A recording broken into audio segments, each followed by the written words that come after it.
अस्सलाम वालेकुम।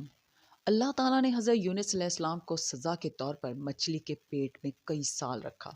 हो सकता था कि हमेशा वो मछली के पेट में रहते, लेकिन उन्होंने ऐसे कलिमात पढ़े कि अल्लाह ताला ने उनको मछली के पेट से निकाल दिया और हमें भी वो दुआ बताई और उसे कुरान पाक का हिस्सा बना दिया। अगर हम भी ये दुआ सुबह शाम 3-3 बार पढ़ते रहें, तो हम भी बहुत सी मुसीबतों और तकलीफ़ों से बच सकते हैं।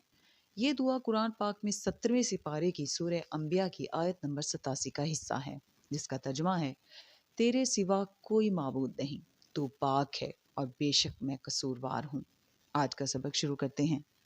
पनाह मांगती हूँ अल्लाह की शैतान मरदूद से। शुरू अल्लाह का नाम लेकर जो बड़ा मेहरबान निहायत रहम वाला है।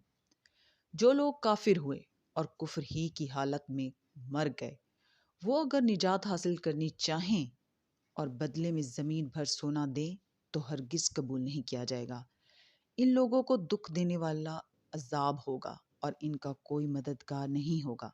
मोमिनो, जब तक तुम उन चीज़ों में से जो तुम्हें अजीज़ हैं अल्लाह की राह में खर्च ना करोगे, कभी नेकी हासिल ना कर सकोगे।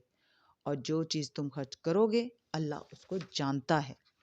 बनी इसराइल के लिए तौरात के नाजिल हुए होने से पहले खाने की तमाम चीज़ें हलाल थीं, बजुज़ उनके जो याकूब ने खुद अपने ऊपर हराम कर ली थी।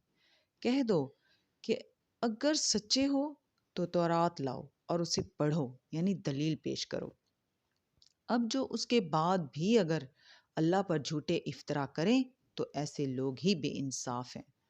कह दो कि अल्लाह ने सच फरमा दिया, बस दीन इब्राहीम की पैरवी करो, जो सबसे बेताल्लुक होकर एक अल्लाह के हो रहे थे और मुशरिकों से में से ना थे। सदक अल्लाहुल अज़ीम। कल इंशाल्लाह फिर मिलेंगे। अल्लाह हाफिज़।